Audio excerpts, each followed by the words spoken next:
Welcome, and thank you for being with us today for the California State Assembly District 24 Candidates Forum. I am Nancy Shepard, President of the League of Women Voters of Palo Alto. This year, we are proudly celebrating both our 100th anniversary and the passage of the 19th Amendment enabling women the right to vote. The League of Women Voters envisions a democracy where every person has the desire, the right, the knowledge, and the confidence to participate. We are a nonpartisan political organization that encourages informed and active participation of citizens in government through education. Our organization has two distinct roles. One is advocacy for public policy issues that we have studied. The other is voter services, bringing voters impartial information on ballot initiatives and candidates. Voter Services is the hat we are wearing today in presenting this forum where you can learn about the candidates running to represent our area in Sacramento. Our co-sponsors for this forum are the League of Women Voters of Cupertino-Sunnyvale, League of Women Voters Los Altos Mountain View area, League of Women Voters South San Mateo County, and we are being supported by Mid-Penn Media. I'd like to remind everyone that the candidates and our co-sponsors have all agreed to participate under guidelines set for this forum. Also, because this is a Zoom webinar, only the candidates and the moderator will have their mics activated. Due to the nature of webinar, we cannot provide technical assistance to viewers, and the chat function will be disabled. Also, excuse me. The forum is being live streamed right now on one of Mid-Penn Media's local channels and will be rebroadcast in the coming weeks. The League will also make this available on our YouTube channel. You can find this link at our website, lwvpaloalto.org. Note that whenever this recording is aired, it must be shown in its entirety to ensure that no statements are used out of context. All candidates have agreed to this requirement. Conducting a candidate forum as a Zoom webinar is a new experience for all of us, and we hope you will be patient as we learn together. And now, let me turn the program over to our moderator, Hannah Liu. Thank you, Nancy. I'm proud to be a member of the League of Women Voters and to be part of bringing you this opportunity to hear from the two candidates who are running for office in California State Assembly District 24. Our two candidates are Mr. Mark Berman and Mr. Peter Otake. Thank you for agreeing to participate to tonight's forum. Before we begin, I'd like to go over the format of our session. We're scheduled to be finished by 8:30 p.m. And to help us all keep on track, we will be keeping time using a computerized stopwatch. We'll begin with a 2-minute opening statement from each candidate. The order of the speaker had been randomly assigned by the League ahead of time. We will then have a question and answer period. Candidates will be called on in alternating order for each question, and they will have up to 1.5 minutes each to respond. Questions for this forum have been solicited in advance from all those who sign up to attend. We have screened the questions to avoid duplication and to cover as wide a range of issues as possible.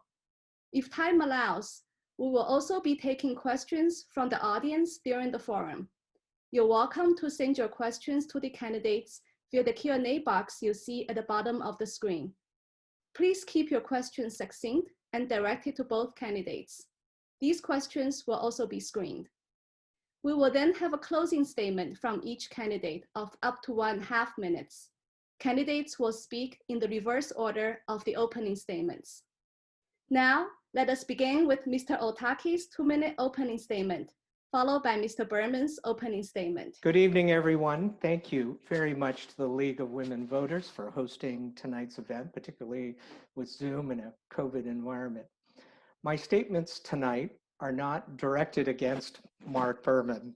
In fact, I endorsed Mark in his 2016 election to the State Assembly, and Mark complimented my work on the Menlo Park City Council in the plaque behind me.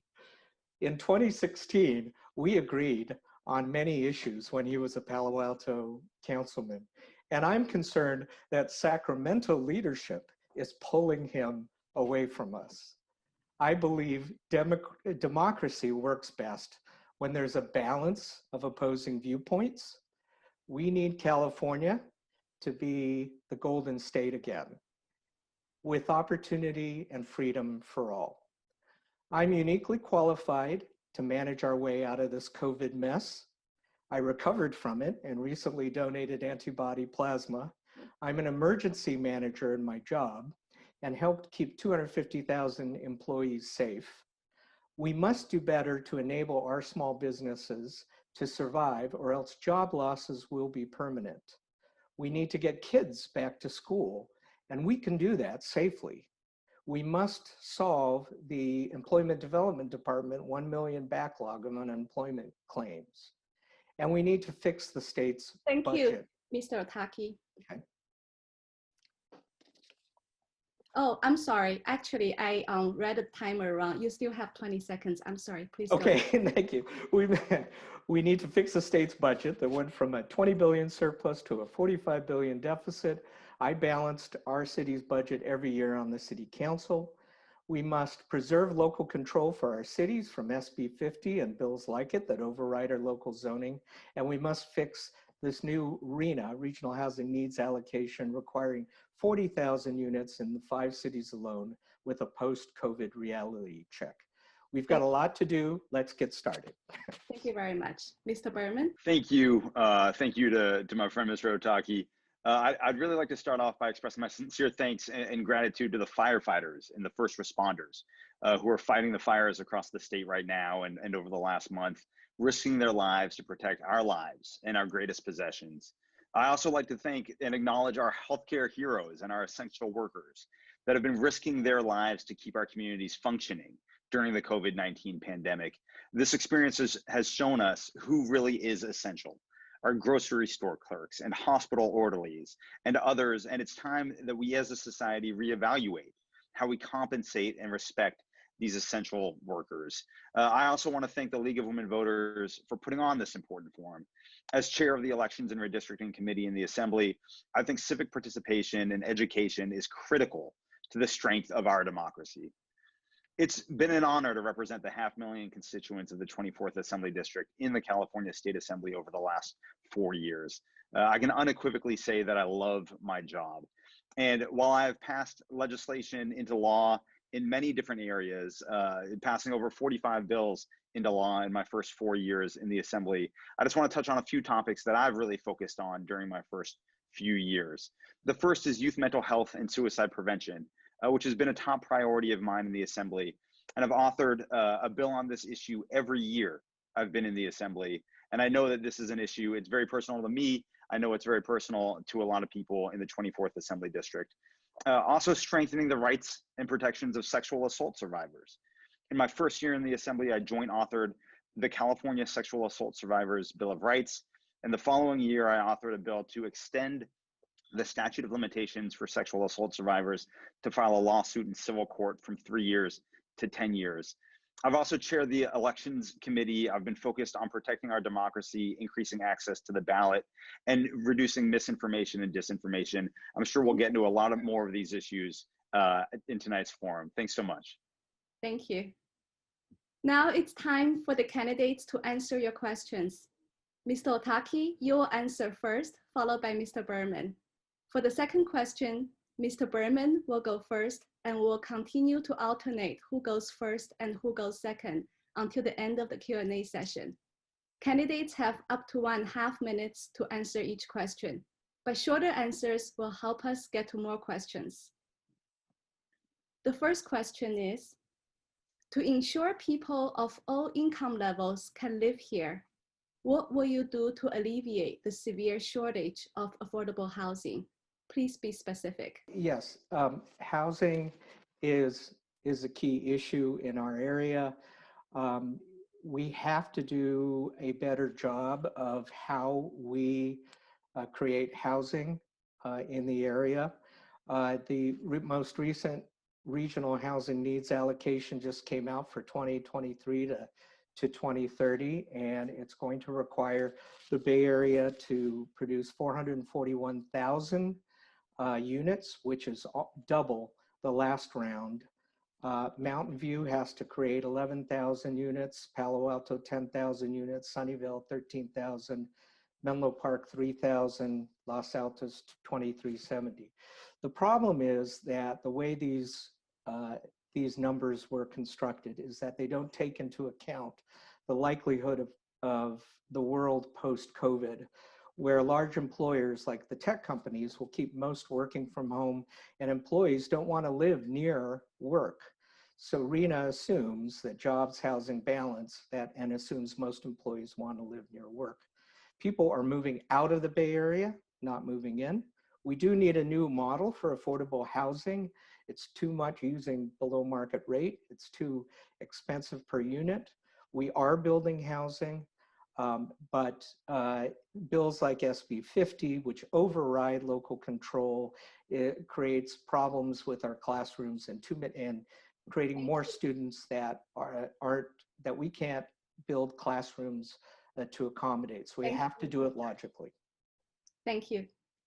Mr. Barman, please begin. So everyone agrees that we have a housing crisis, and yet so many people also claim that we can't change anything and that we have to stick to the current system that's gotten us into this housing crisis that will somehow magically get us out. But I was struck when reading an article in the Palo Alto Weekly about the trivial amount of housing that has been built in the city for the last decade, that the vast majority of housing that actually has been built in Palo Alto, mostly the proliferation of accessory dwelling units, granny units, for instance, was due to state law.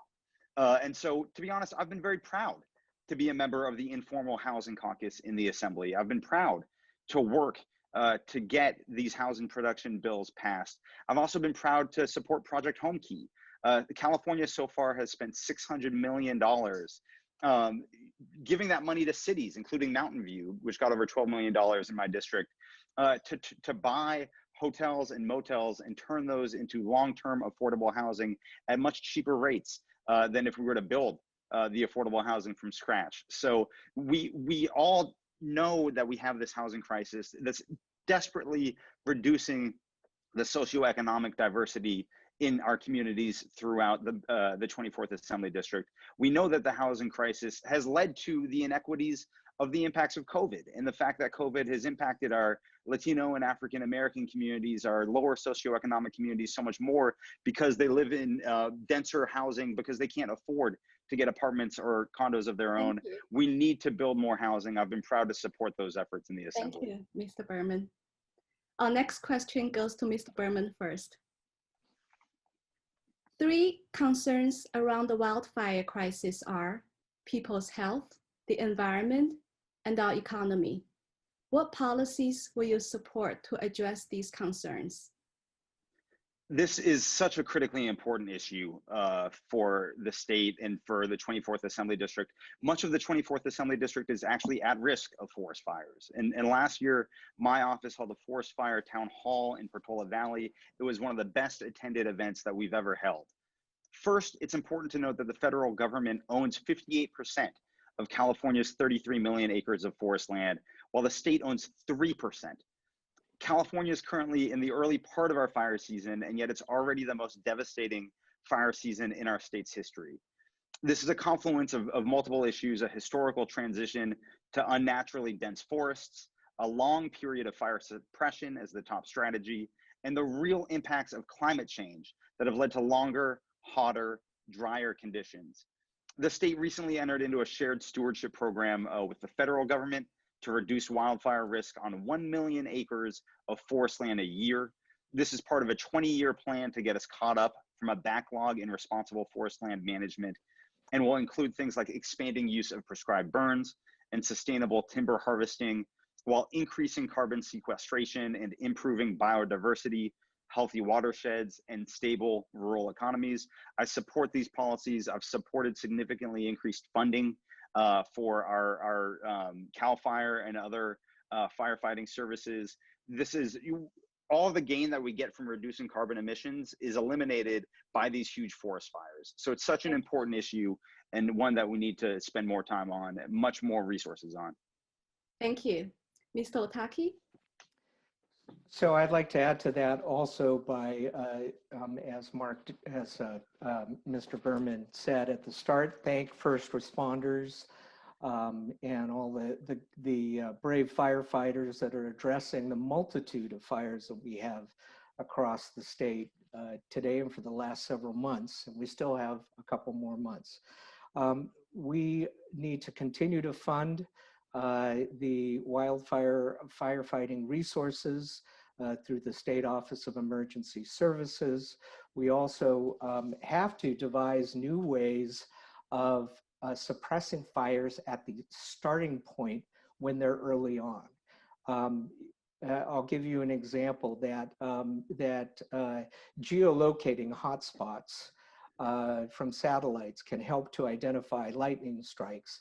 And then we need aerial resources, whether it's planes dropping water or fire retardant, or even using drones now to try and get those fires out earlier before they get too large. And then I agree, climate change, the best thing we can address on climate change is a better 21st century mass transit system in Silicon Valley that will reduce greenhouse gas emissions from cars. Transportation is by far the #1 contributor to greenhouse gas emissions. We need funding for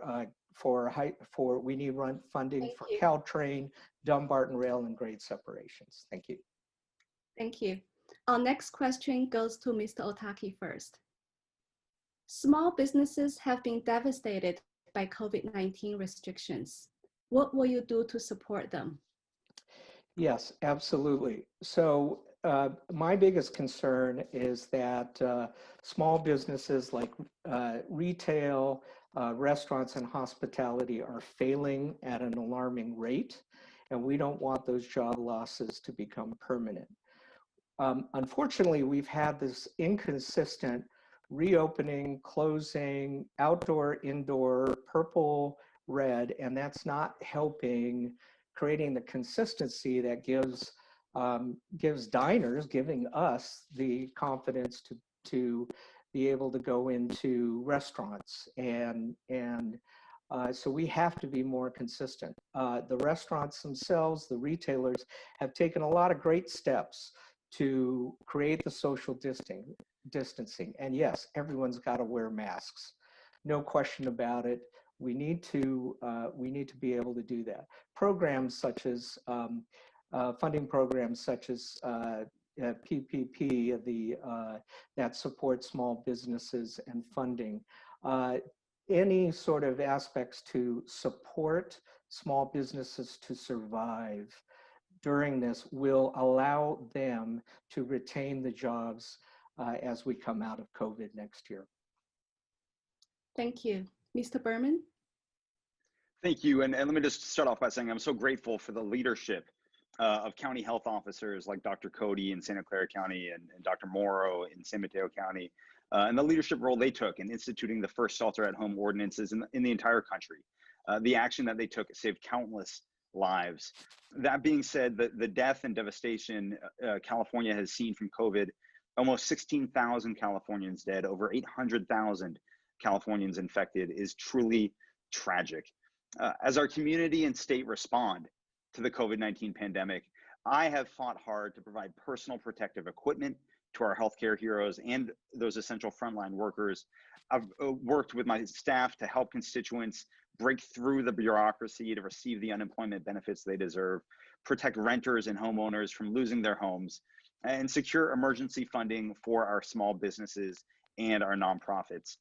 There's so much more that we need to do. I've worked with local cities to make sure that they understand what state law allows them to do in terms of being able to open up and serve more in terms of the restaurants, serve more of their customers outside, to break through any concerns that they might have about state regulation, to make sure that they can provide services to as many customers and re-employ as many employees as possible to try to get through this process. But we need to do more. My office has always been here to help any local businesses that have questions to make sure that they can get through these difficult times and make it out on the other end as viable businesses. Thank you. What are your plans to overcome city and county revenue shortfalls due to COVID-19? Mr. Berman? I'm going to add state shortfalls to that because the state, just like cities and counties, has to pass a balanced budget, unlike the federal government, which can go into debt and deficit spending. And so the state has done everything we can to try to provide resources to our counties, to our cities. And then we have also advocated at the federal level. It is so important that the federal government pass another stimulus bill. The prior stimulus bills have not provided much funding for state government, for county government, for local government. And we know that that is where the impact is going to be felt the most by our constituents. And so we are lobbying on a daily basis at the federal level to try to get the federal government, to try to get the Senate to pass a real stimulus package to support our state, county, and local governments. That's been a big priority of mine. We've also passed a budget that did its best to hold harmless our local governments and especially our school districts. The budget that we passed provided the same amount of funding for school districts as last year, plus an additional $5.4 billion so that our schools and school districts could deal with the impacts of COVID, and when it's safe to do so, to reopen. And so, you know, budgets are a list of a state or any government agency's priorities, and our priorities are supporting our local government, supporting our school districts, trying to hold them harmless so that they can provide the services that our constituents, that our mutual constituents so desperately need. Thank you. Mr. Otaki?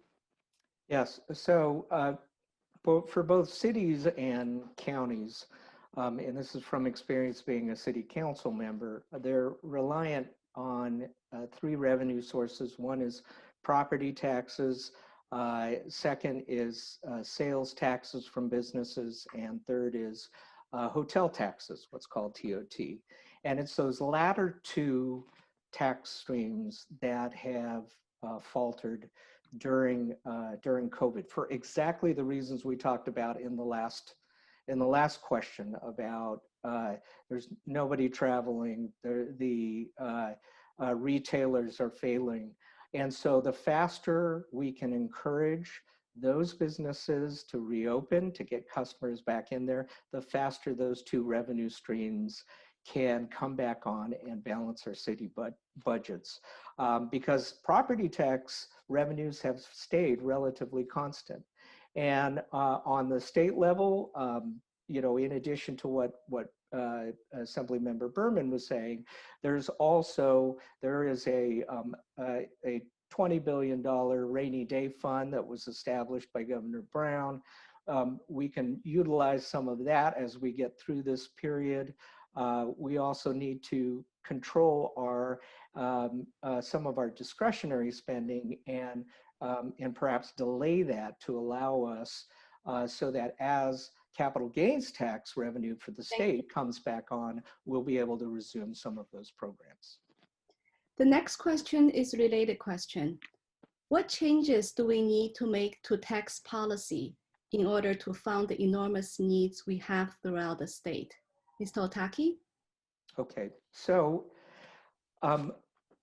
well, let me mention that right now it's a very difficult time to raise taxes on people. I mean, it's, you know, whether they're sales taxes, whether they're property taxes, whether, you know, a lot of people, not just small businesses, but I think all of us are facing the issue of a very tight budget. And so I think the key is not looking at new revenue for the state or the cities, but to be able to make better use of the revenue streams that we have currently. And that's why I'm concerned about that. We raised a lot of taxes over the last couple of years, increased our gas taxes through SB1. We increased our sales taxes at both San Mateo and Santa Clara County over the last couple of years. And I think we've gotten to the pain threshold, and particularly in a COVID economy requirement, I think we've got to look at how we spend, and that's as opposed to raising any additional taxes. Thank you, Mr. Otake. Mr. Berman?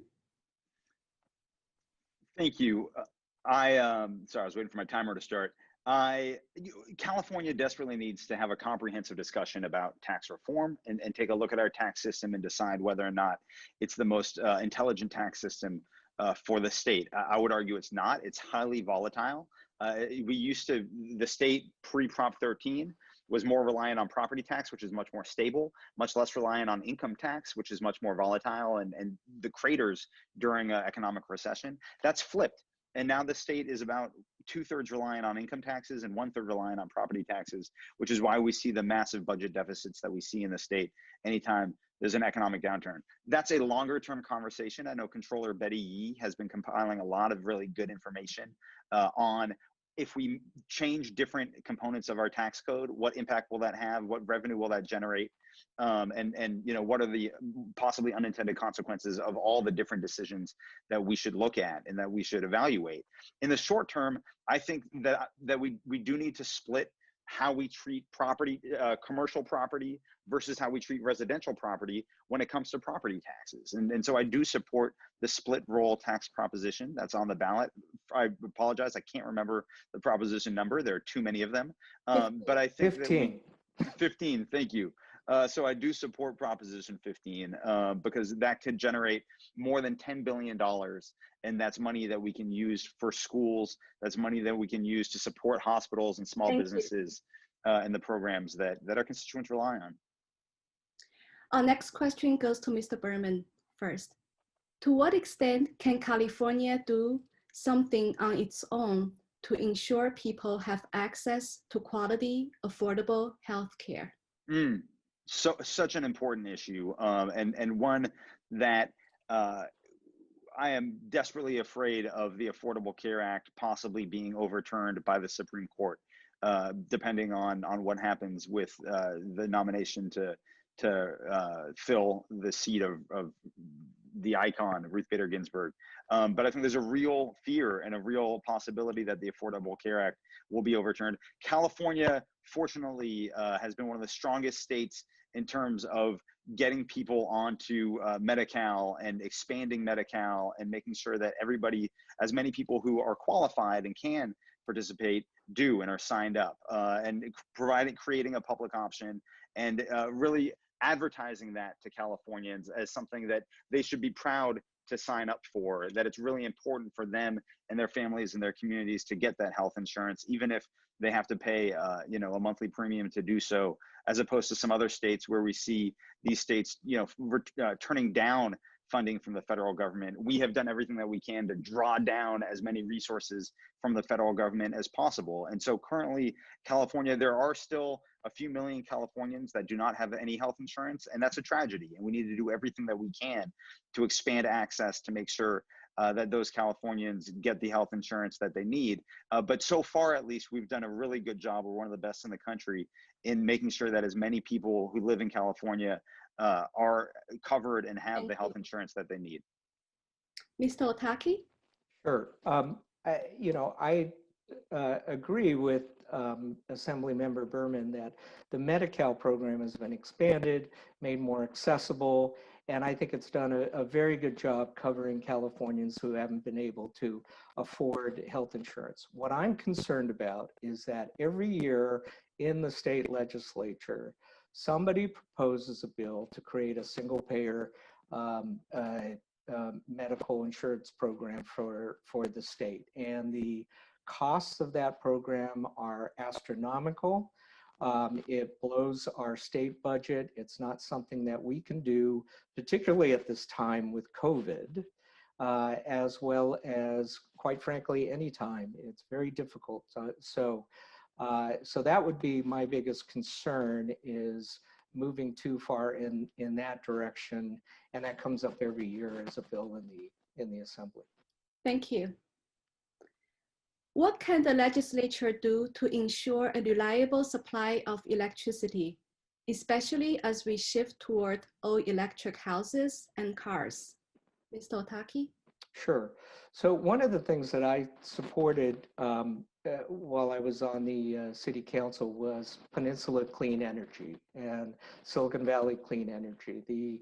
The programs in which we as homeowners get our electricity through PG&E, but the electricity is created through renewable sources, and they're increasingly moving from 85, 90% up toward 100% renewable sources. That is certainly, in my opinion, the most beneficial thing we could do, is to make sure that we are using renewable sources as part of our day-to-day lives, part of the electricity that we're getting from PG&E. And so we should encourage that and continue to make sure that that's spread across the state. And it's turned out to be also cost effective. It hasn't raised our utility bills either. So I think that's a win-win for everybody. And I think that's should be continued. Thank you. Mr. Berman? Thank you. I am fortunate that 90% of my district is covered by CCAs, community choice aggregation, and that doesn't include the city of Palo Alto, which has its own utility systems, which I helped govern when I served on the Palo Alto City Council. I've become one of the go-to people for Peninsula Clean Energy, Silicon Valley Clean Energy, California Clean Energy Association, Cal CCA, because I'm one of the few, or at least a few years ago, was one of the few Assembly members who'd really heard of CCAs. And so when I go around to my colleagues on the Assembly floor to discuss certain bills with them, it was part of education component. I had to actually let them know, you actually have one of these in your district. It's really beneficial. It's clean energy. It's better service. And then tell them or encourage them to vote a certain way on a bill. But I also think, and I've worked on and have introduced bills to try to provide additional tax credits for businesses, for local government, for school districts and cities that want to increase the solar and distributed solar projects on land that they own.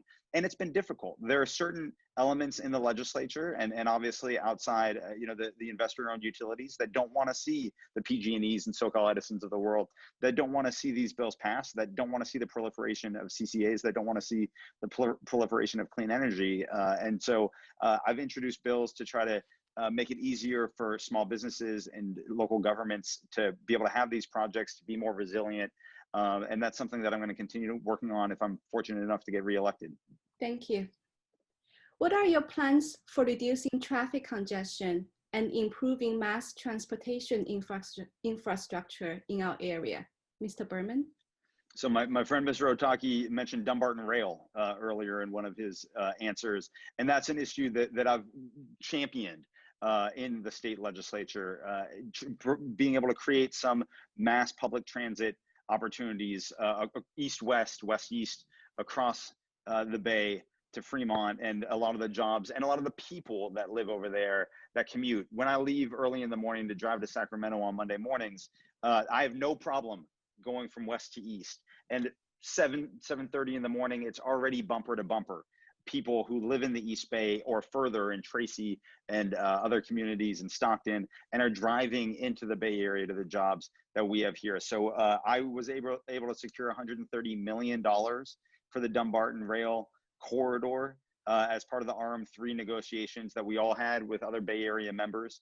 I've been a huge supporter of Caltrain and trying to make sure that San Mateo County and Northern Santa Clara County do not get run over, frankly, by some of the political interests in San Francisco and San Jose that are determined to take over the governance of Caltrain. I don't think for the betterment of the constituents of the 24th Assembly District. And it's so important that we get these public transit agencies the funding they need to survive right now. Because their ridership has decreased so dramatically, and Caltrain, for example, gets so much money in fare box returns. And it's so critical that we have strong public transit options for people after COVID? Mr. Otaki? So since 2018, when I left the Menlo Park City Council, I've been serving on the San Mateo County Transportation Authority Citizens Advisory Committee. Mouthful, but it's allowed me to stay plugged into the transportation issue. In 2016, Mark said, "Why are we spending on a high-speed rail to Bakersfield when it's hard to get to work each day?" And I agree with that completely. The state keeps spending $2 billion a year on high-speed rail from cap and trade fees. We had the opportunity in 2018 when reauthorizing cap and trade to reallocate that $2 billion to away from high-speed rail to commuter mass transit. Instead, we're voting on the November ballot to impose a sales tax increase on ourselves in both counties to fund Caltrain. SB1 raised our gas tax and vehicle license fees when we should have been using our existing gas taxes for transportation infrastructure. And we need grade separations for Caltrain. They're 150 billion or 50 million each.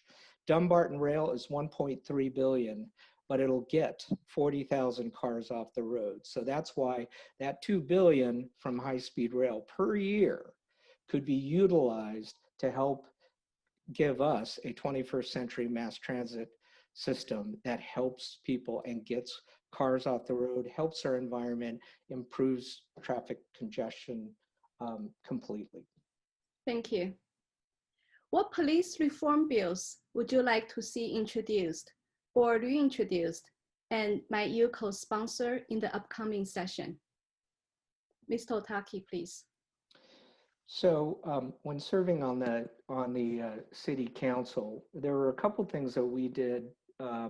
First of all, we adopted that video cameras for all police officers to make sure that in all of their interactions with the public, the truth will come out as to what happened. I think that's very important.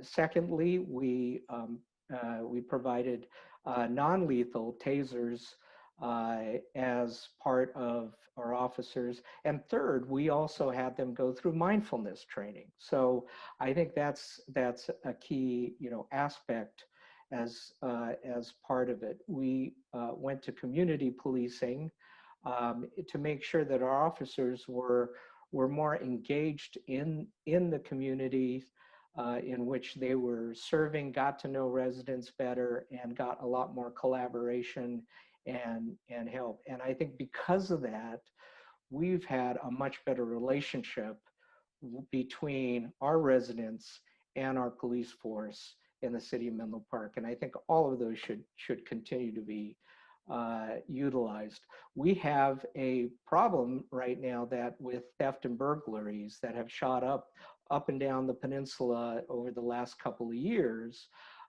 as we try to take folks out of overcrowded prisons. Unfortunately, that's had that. So we can't cut police when we've got that issue going on. Thank you. Mr. Berman? Such an important question, and I'm really glad that as a society, we're finally having a long overdue conversation on a lot of the systemic racism that exists, not only in our police force and in our criminal justice system, but in society, in education, in the healthcare industry, in pretty much every walk of life. This past year, I was proud to co-author a bill from my friend Assemblymember McCarty that would allow the state attorney general to step in and oversee investigations of police-involved shootings because there's a concern that certain district attorneys across the state, especially when they have to work so closely with our police forces, might feel pressure not to bring charges or not to investigate certain situations. And we want to take that out of the hands sometimes of local district attorneys and allow the state attorney general to step in and take over those investigations. And if it's warranted, those prosecutions. I also supported a bill from my colleague, Assemblymember Mike Gibson, to ban the carotid hold restraint. There are a lot of different police tactics that we know are totally unnecessary and that lead to unnecessary harm and possibly loss of life. I also think that we do need to pass a bill to create some decertification process for bad police officers. So many police officers are amazing, good people who are there to protect our communities, but unfortunately, we do, as in every industry, have some bad apples, and we should have a process where they can no longer be police officers. They can't just move to a different department, and I think we'll see a bill reintroduced on that next year. What are your plans to reduce homelessness, Mr. Berman? I mentioned earlier that we have a Project Home Key in California, which is one of I think the first and biggest project in the country to provide funding directly to counties, directly to cities, to let them buy old, maybe unused or dilapidated motels and hotels, or even apartment buildings, to provide long-term affordable housing for our homeless population. We've recently spent $600 million. The governor just today, I believe, asked for another $200 million authorization from the legislature. That's something I support because this is a way to be able to create long-term affordable housing with wraparound services that are so important to keeping people housed at a much cheaper rate than buying land and building the housing from scratch. I also think that we need to build more housing, period. I mean, that's a huge part of the homelessness crisis, is the fact that California as a state, and especially the Bay Area as a region, has not built nearly enough housing to meet the strong economy that we have here. And so we need to find ways to build more missing middle housing, more granny units, more ADUs, more duplexes, maybe more quadplexes. This can be housing that does not change the aesthetic of a neighborhood, but that does create and it's not just affordable housing, the definition of affordable housing, but it's housing affordability, meaning just lower cost housing, even for people that make too much money to qualify for technical affordable housing. Thank you. Mr. Otaki? So most of the cities in our district have below market rate housing programs where they require developers to contribute that funding in order to build affordable housing. And also those rules require when new residential multi-unit housing is built, at least 15%, upwards of 20% of those units need to be set aside as affordable housing. And I think that has generated and created a lot of units over the years. One of the issues is that veterans are close to 25% of the homeless population in the two counties. And so one of the things we did was to work with the VA in Menlo Park and make sure that we're able to build affordable housing, 26 units that the city of Menlo Park provided funding through the BMR funds, as well as the county. And we were able to open that a few years ago. It's through programs like that that we can continue to build affordable housing that we need. And I also agree, accessory dwelling units are also a great way to be able to create affordable housing in a way that doesn't change the character of our cities. What will you do to address the achievement gap in our schools? Please be specific. Mr. Otaki? Okay, so I believe that we have, that as your assembly member, we really need to bring state education leadership to fix the Ravenswood City School District. It's the one district in our area where students continue to substantially underperform relative to surrounding districts ever since I grew up here. Black and brown kids matter, and the best way to change systemic racism and the achievement gap in our backyard is through equality of education and opportunity. So it's not just a funding issue. We have to solve the issue of outcomes and make sure that we're doing that in a way that that helps students in our backyard to make sure that they're getting a quality education. And I think the state can help on that considerably, and the state superintendent of education. Thank you. Mr. Berman? Thanks for the question. This is an issue that I'm really passionate about. Before I was elected to the state assembly, I worked for an education nonprofit that focused on increasing access to high quality STEM education in underserved communities up and down the Bay Area, from San Jose to the East Bay, and into Redwood City and Redwood Shores and Foster City and other communities, including East Palo Alto and Ravenswood, and students in the Ravenswood school district.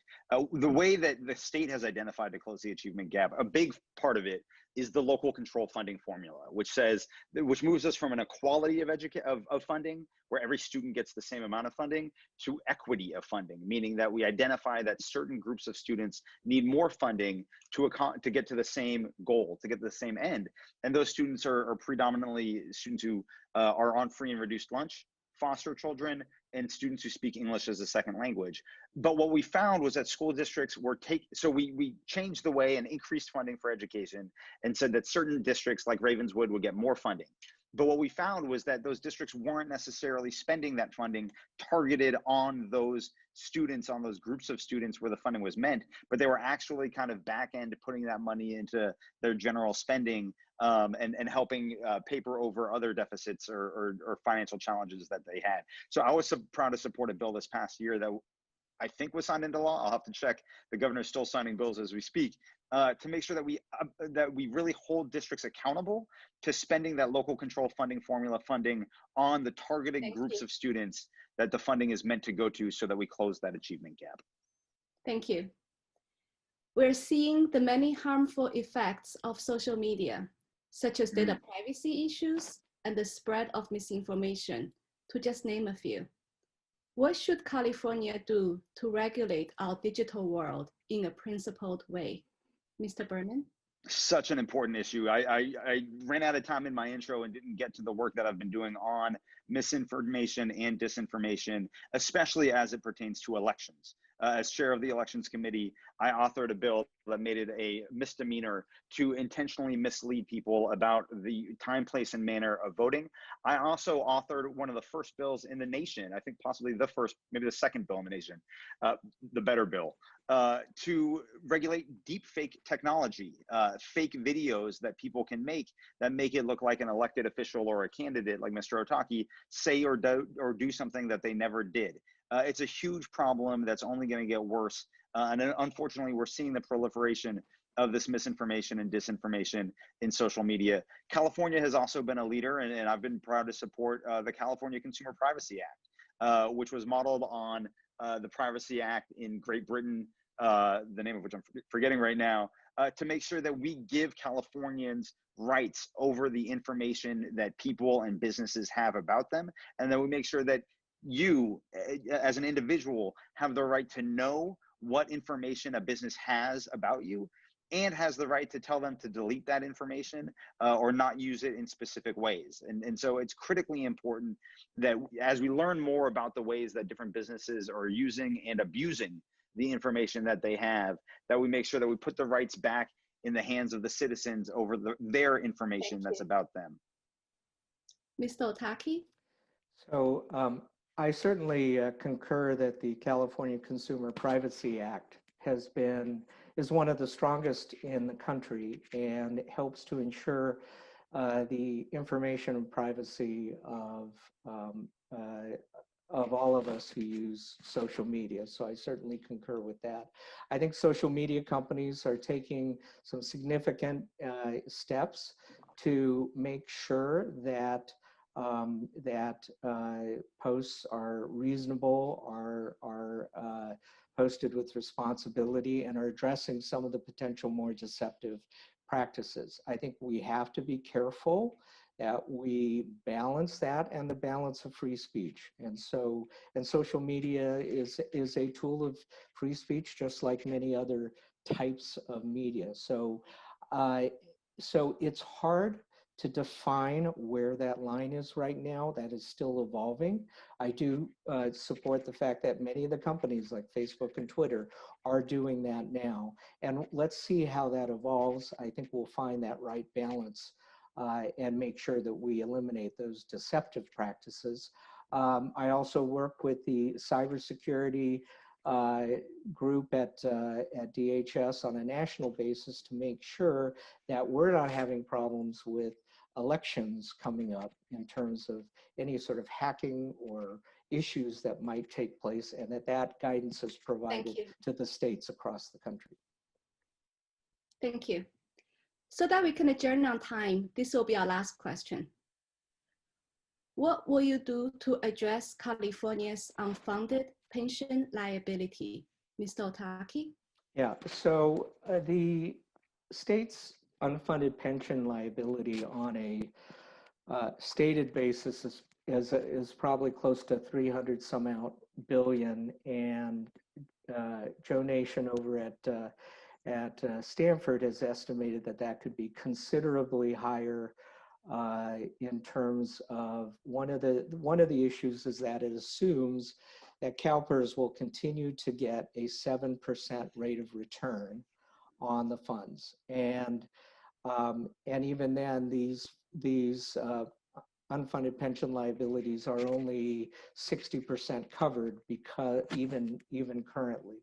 So we have to be able to address that. One of the things that we did in Menlo Park was to address what's called our safety side fund and to pay it down, which was on officers. That helped save that interest expense, that assumed interest expense is 7%. We were able and created savings of $4 or $5 million and addressed our unfunded pension liability at the time. We have to continue to do that, and over time move to a defined contribution versus a defined benefit contribution plan. CalPERS doesn't allow you to do it, and as a city you can't get out of CalPERS. You can only use the plans that CalPERS provides. So we need CalPERS to be able to provide a defined contribution plan alternative that the cities can use as well, and the state, and begin shifting over that over time. Thank you. Mr. Berman? I think one of the most important things that we have to do is make sure that our pension system is funded. And Mr. Otake spoke to some of the rate of return assumptions that have been used that have been lowered. I think they were 7.5%, maybe 5 or 6 years ago. They've been lowered to 7%. I think it's a legitimate conversation as to whether or not that is too high, and whether or not that should be adjusted down. I also think that we should look to our cities and our counties and our local governments. I know the city of Glendale adopted some creative policies to help lower their pension obligations. I was speaking with my colleague Laura Friedman about that earlier this year, and then COVID hit, and we got distracted by the crisis at hand.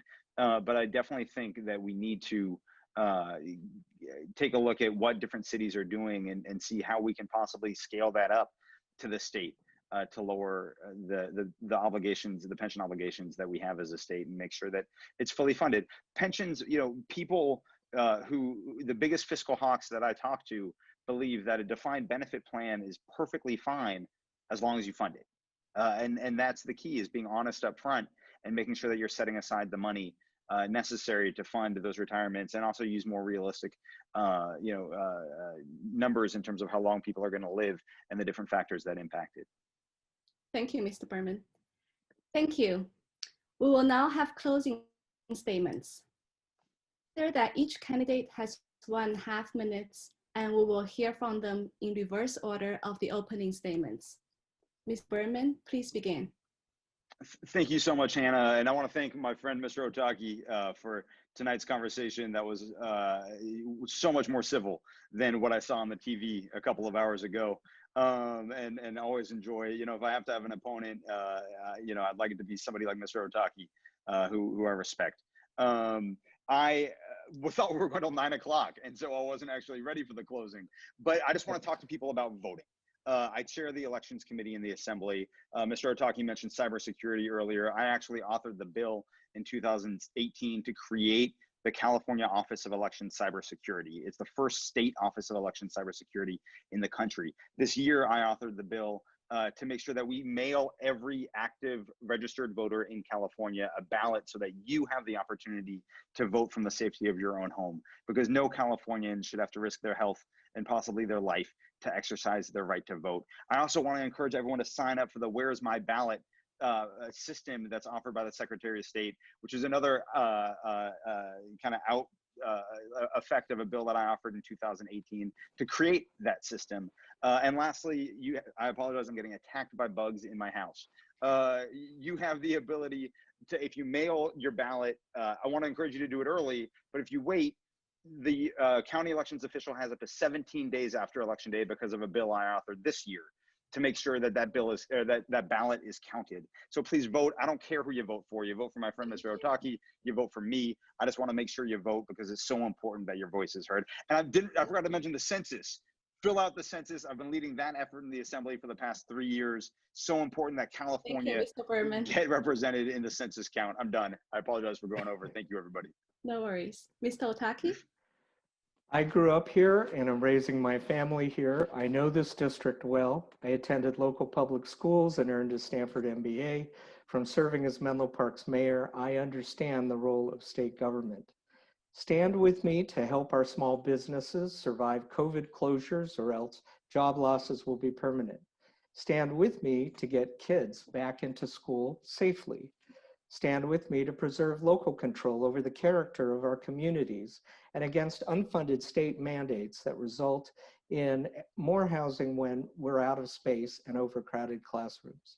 Stand with me on moving $2 billion of cap and trade funding from high-speed rail to mass transit like Caltrain, Dumbarton Rail, and grade separations. Stand with me on improving educational opportunities for Black and brown kids in our backyard. Stand with me to restore Silicon Valley as the place of opportunity, freedom, and innovation.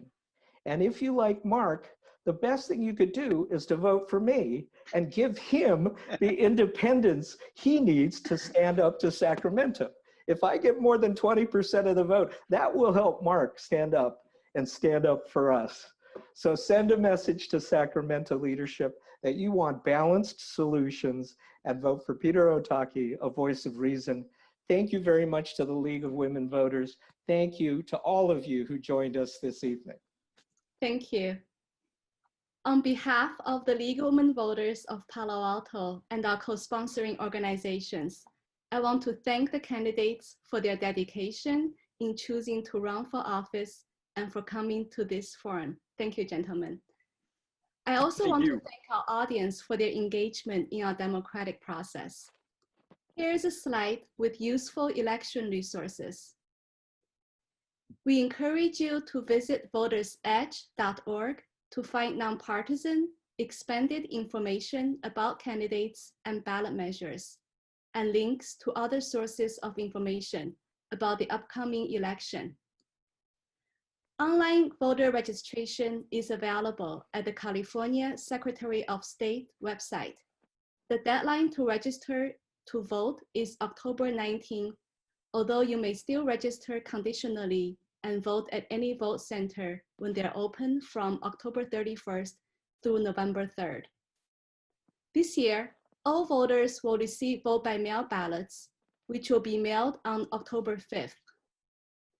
We encourage you to vote early, vote safe. It is easy, secure, and convenient to either vote by mail or to drop off your ballot at secure ballot drop box. If you must visit a vote center before election day, for example, if you need assistance or require a replacement ballot because you misplaced yours or made a mistake on it, you should know that appropriate precautions, including mask requirements and social distancing, are being taken at all vote centers to keep voters safe during the pandemic. We hope you'll encourage your family, friends, and neighbors to vote in this election. Be heard by November 3rd. Thank you all. Good night.